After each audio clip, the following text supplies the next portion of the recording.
Let me just quickly give you a list of 4 emotions that can change your life in one day. Emotions are powerful. Sometimes it doesn't take much to alter your whole life direction.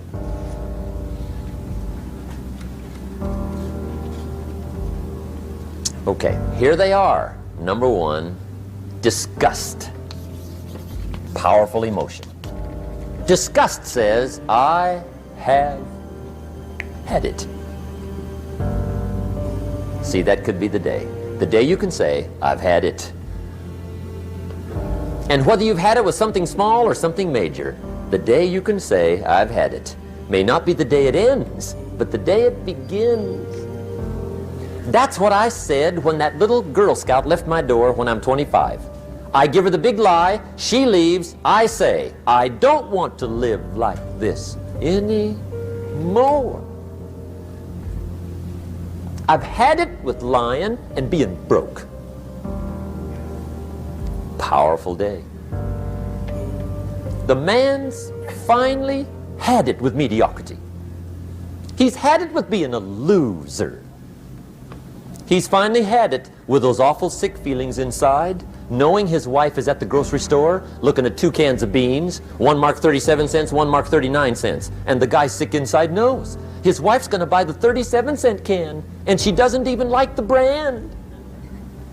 Do you know why she's going to buy the 37-cent can? To save 2 cents. The guy sick inside finally says, I've had it. Being on my knees in the dust looking for pennies, we're not living like this anymore.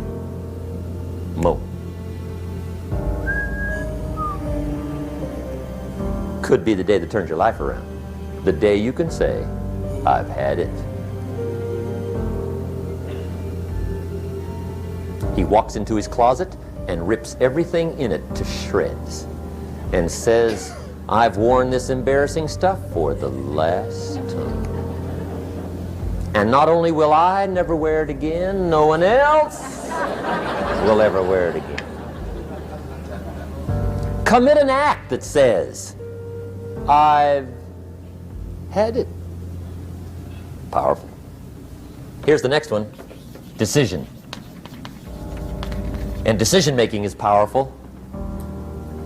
And it's emotional. That's those knots in the pit of your stomach, right? Waking up in the middle of the night in a cold sweat, trying to decide. We sometimes call it inner civil war. What shall I do? Well, for progress, you must decide. The best advice I can give you came from a wealthy friend of mine who said, if it's easy, do it easy. If it's hard, do it hard. Just get it done. If you went home tonight and in the next few days cleaned up a whole list of decisions, that might furnish enough inspiration for the next 10 years. I found this out many times after you've decided. Getting on with it is easier than deciding. Sometimes decision is the toughest part. Here's the next emotion, desire, wanting to bad enough. And I don't know how to tell you to want to. That's something you've got to come up with.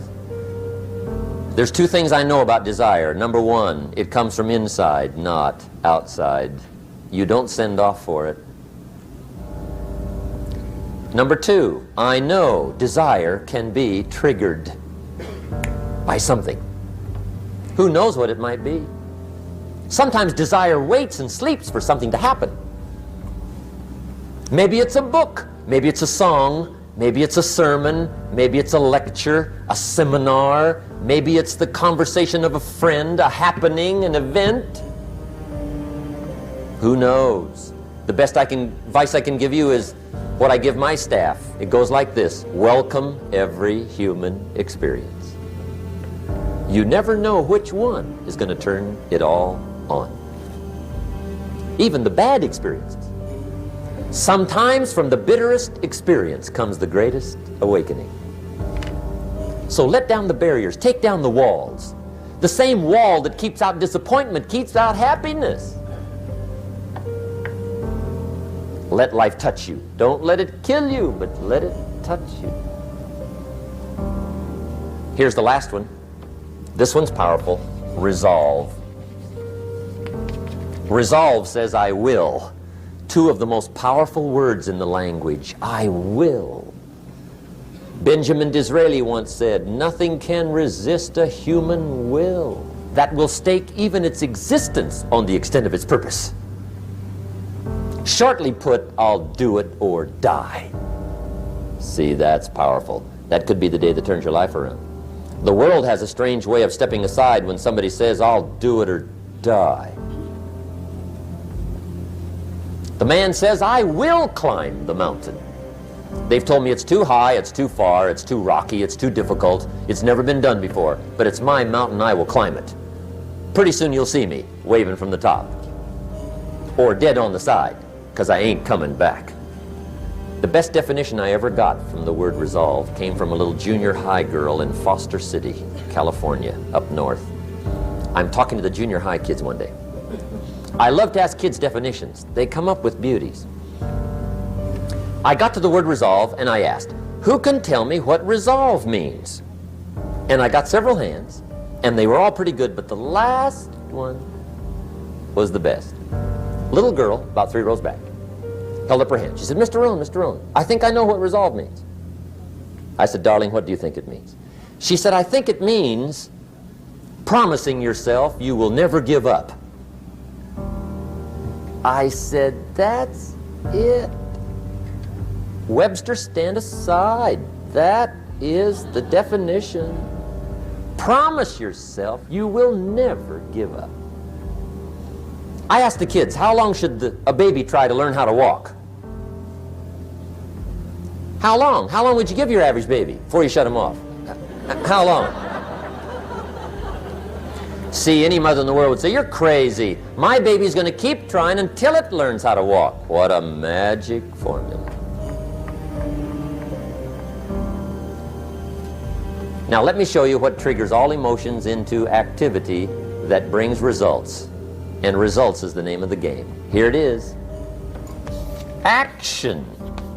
Finally, you must do something about how you feel. Jesus, the master teacher, said, don't just be listeners, be doers. The world admires the doers. Another Bible phrase says, faith without action is useless. Some people these days are big on affirmations. You've got to be very careful of affirmations.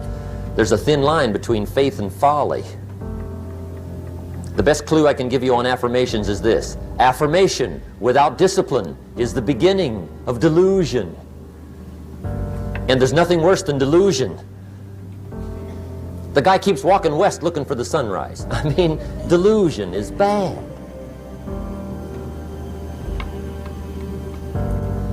However, affirmation with discipline can bring the most spectacular results. When the Jewish people surveyed the Holocaust at the end of World War II, and for them it was a Holocaust, 39 million people lost their lives, World War II. 19 million were Russian. But compared to the population, it was not quite the Holocaust visited on the Jewish people. 6.5 million Jews perished World War II. 6.5 million. That was a Holocaust. After Hitler's final solution, and the Nazi jackboots and Eichmann and Bormann had done their evil task, 6.5 million. When the Jewish people counted the dead, surveyed the Holocaust, and mourned the loss, those that survived together said, never again. That was the affirmation. Never again will we take our families, silently walk to the boxcars, and let them ship us through the night to Auschwitz. Never. Well, that's good to make an affirmation, but the next question is, what are you going to do to back up the affirmation? They said, well, number one, we'll build a nation. Then they said, we'll build an army. Wow. And a navy. My. And an air force. And we'll buy some bombs. My. And some bullets. Wow. We'll spend a big portion of the national treasure. We'll even spend some of Israel's finest lives. We mean it. Never again. That's called backing up affirmation with discipline. Does it work? Well, yes. They've been tested 4 times in war on their affirmation in the last 25 years. 4 times, major. The next to the last war was called the 6-Day War. As if to say, didn't we tell you? Never.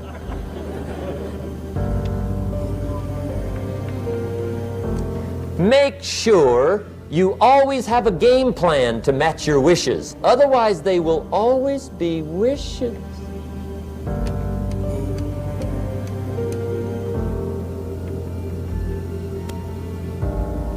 The day that turns your life around. Let me give you 4 questions to take home when we're finished. These are called questions to ponder. And this wraps it up.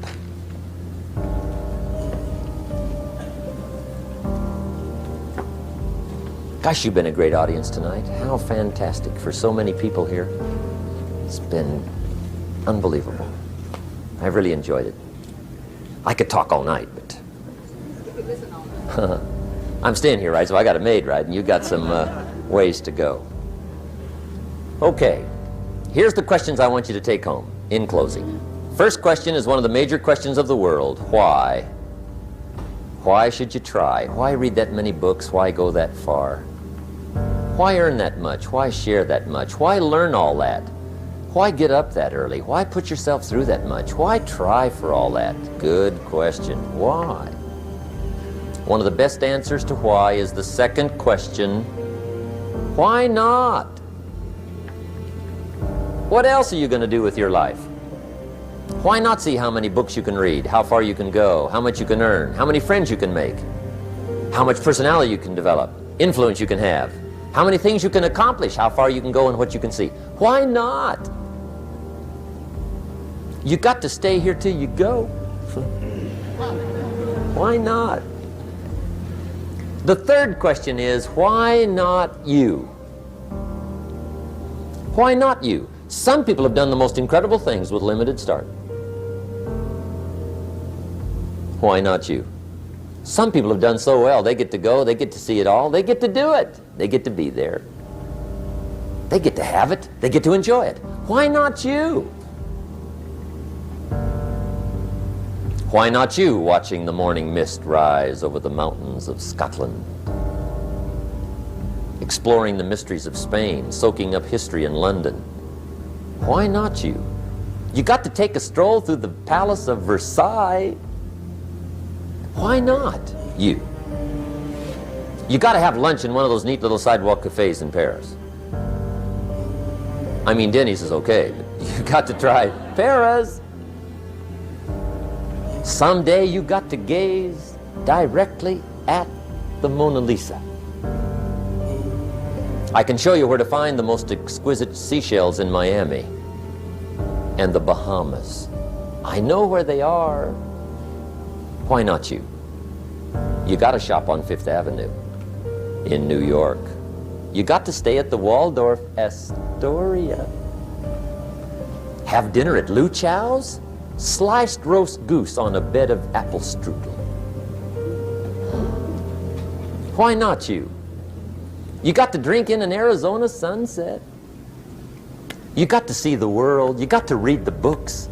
You've got to do the enterprises. You've got to be involved in commerce and love and travel and experiences. You got to do it all. Why not you? You've got to know the results that come from splendid discipline. There's nothing like a view from the top. And the last question is, why not now? Don't postpone your better future any longer. Get at it tomorrow. with new vigor. Get you some new books. Ask some new questions. Set some new goals. Get you a new journal. Start your projects book. Get a game plan going. Do some more reading. Start to make changes. Have conversations. Make contact. And do it now. And if you will, I have a feeling one of these days we'll be hearing your story. You'll make us a phone call, write us a letter, get in touch with us and let us know what's happening to you. I want to thank you for being here. My final comment would be ask for God's help, which may sound a little strange coming from a strictly commercial company. We are not a religious order, but if you would allow me a personal word, that would be it. I think humans are unique, but we could all use a little help. But of course you've got to do your part. That's what we've talked about mainly tonight. Do your part, and I think God will do His part. It's a two-way street. And we do play a part. There's a story about the man who took a rock pile in 2 years, turned it into a fabulous garden. People came from everywhere to see it. One day a guy came by, saw the garden, thought it was fabulous, but he wanted to make sure the gardener didn't take all the credit. So to get his point across, he meets the gardener, shakes his hand, and says, "Mr. Gardener, remember, you and the good Lord together have this beautiful garden here." And the gardener said, "Hey, I understand that. I know what you mean." He said, "If it wasn't for the sunshine and the rain and the miracle of the seed and the soil and the seasons, there would be no garden for sure." But he said, "You know, you should have seen this place a couple of years ago when God had it all by Himself." And I think that's true. We do play a part. I'm glad I was not an angel. I think humans have a lot more fun. You've made it a splendid evening, and I want to wish you the very best. Look forward to seeing you on the weekend. Make sure we get the little white slip of paper, and let's be in touch. I wish you the best. Good night. God bless. Thank you. Thank you. Appreciate it. Thank you.